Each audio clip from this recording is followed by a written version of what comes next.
अस्सलाम वालेकुम everyone. Today we are going to commence our new lecture और आज हम लोग चैप्टर केमिकल कोऑर्डिनेशन स्टार्ट कर रहे हैं। तो प्रोसीड करते हैं। सबसे पहले what is chemical coordination? A type of coordination in which group of cells secrete specific type of chemicals to regulate the metabolic activities of the body। ठीक है, तो ऐसी टाइप की कोऑर्डिनेशन जिनमें कुछ ग्रुप ऑफ सेल्स, कुछ specific group of sales कुछ specific chemicals release करते हैं जिसके थ्रू बॉडी की मेटाबॉलिक एक्टिविटीज़ को कंट्रोल किया जाता है। तो इस तरह की कोऑर्डिनेशन को हम केमिकल कोऑर्डिनेशन कहते हैं।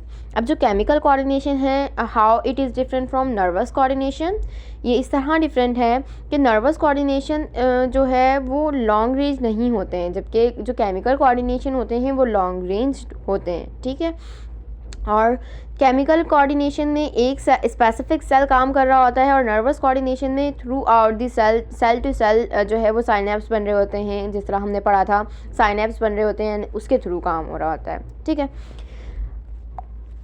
तो chemical coordination normal body activities जो परफॉर्म होती हैं इन केमिकल कोऑर्डिनेशन के थ्रू जो नॉर्मल बॉडी एक्टिविटीज़ परफॉर्म हो रही होती हैं वो किसके थ्रू हो रही होती हैं, वो रेगुलेट कौन कर रहा होता है? तो रेगुलेट करने वाले जो होते हैं वो हार्मोन्स होते हैं। और हार्मोन्स का मतलब क्या होता है? हार्मोन्स का मतलब होता है एक्साइट करना, यानी अराउज करना। यानी हार्मोन्स जो है actually it is organic molecules and it जो है deliver specific signals, specific messages. ठीक है, तो ये लॉन्ग लिव होते हैं as compare to nervous system, जैसे कि मैंने पहले बताया था आपको। ग्लैंड्स क्या होते हैं? अब तो बात, हाँ, जो केमिकल कोऑर्डिनेशन है ना, it is centre of glands. तो ये जो है ना, ये ग्लैंड्स के थ्रू हो रहा होता है।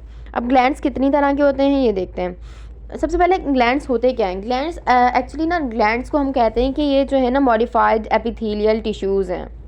क्या हैं भाई? Modified epithelial tissues. अब मॉडिफाइड एपिथेलियल टिश्यूज़ क्या होते हैं कि हमारी बॉडी के अंदर, एनिमल्स की बॉडी के अंदर कितनी तरह के टिश्यूज़ पाए जाते हैं? एनिमल्स की बॉडी के अंदर ना 4 तरह के टिश्यूज़ पाए जाते हैं।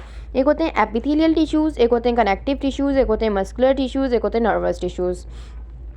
अब हम स्पेसिफिक टिश्यू की बात करेंगे। एपिथेलियल टिश्यूज़ जो क्या कर रहे होते हैं? ग्लैंड्स बना रहे होते हैं।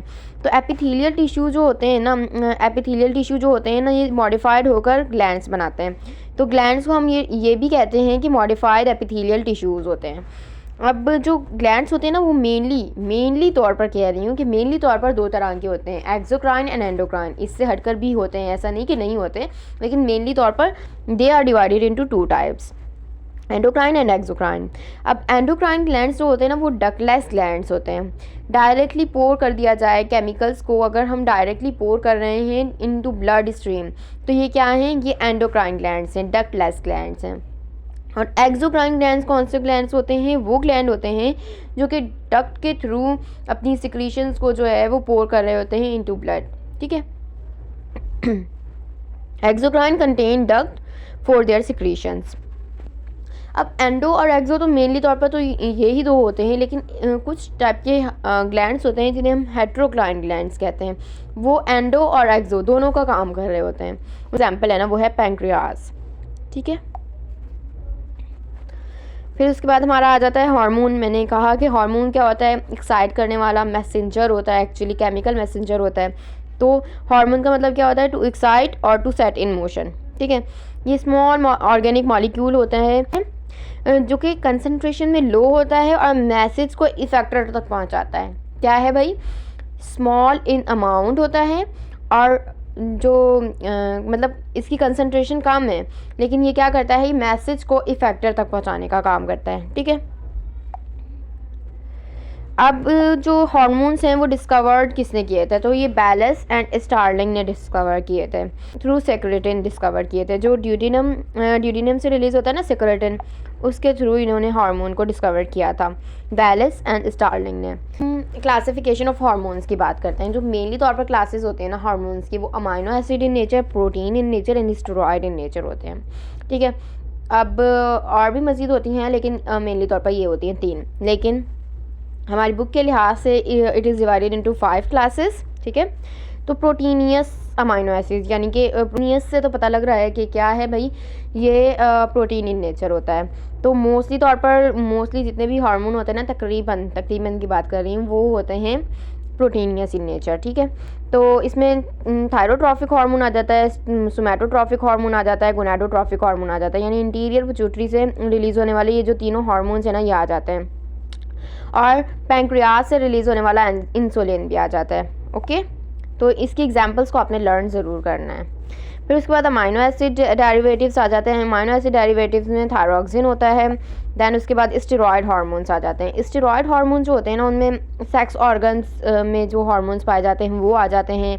एड्रीनल कॉर्टेक्स में जो हार्मोन होते हैं, टेस्टोस्टेरोन आ जाता है, एस्ट्रोजन, प्रोजेस्टेरॉन, एल्डोस्टेरॉन, प्लेसेंटा, ये सारे क्या हैं, ये स्टेरॉयड हार्मोन्स होते हैं। स्टेरॉयड हार्मोन्स क्या हैं भाई? Steroid hormones they are lipid in nature होते हैं। तो और कह सकते हैं कि क्या होते हैं भाई, नॉन पोलर होते हैं। पेप्टाइड हार्मोन्स, जब बहुत सारी पेप्टाइड चेन्स मिलती हैं तो एक प्रोटीन बनता है, लेकिन अगर सिर्फ पेप्टाइड है तो फिर वो सिर्फ पेप्टाइड चेन मौजूद है तो वो क्या है, पेप्टाइड हार्मोन कहलाएगा। इसमें MSH आ जाता है, ऑक्सीटोसिन आ जाता है, ADH, कैल्सिटोनिन, पैराथॉर्मोन, ADCH, ठीक है, एड्रीनोकॉर्टिकोट्रॉफिक हार्मोन। फिर उसके बाद कैटिकोल अमाइंस आ जाते हैं। कैटिकोल अमाइंस में जो है जो एड्रीनल मेड्यूला से हार्मोन्स रिलीज़ होते हैं ना, जिनमें एड्रीनलिन आ जाता है और नॉर एड्रीनलिन आ जाते हैं, 2 हार्मोन्स पाए जाते हैं। ये तो था हमारा introduction of chemical coordination. Next lecture में इंशाल्लाह हम इसका मोड ऑफ एक्शन करेंगे। टू टाइप ऑफ हार्मोन्स है ना, यानी protein in nature and steroid in nature, तो इन दोनों का मोड ऑफ एक्शन अलग अलग होता है, तो वो पढ़ेंगे सबसे पहले। दैन उसके बाद प्रोसीड करेंगे इंशाल्लाह डिटेल लेक्चर ऑफ ग्लैंड्स। आज के लिए इतना ही। अल्लाह हाफिज़।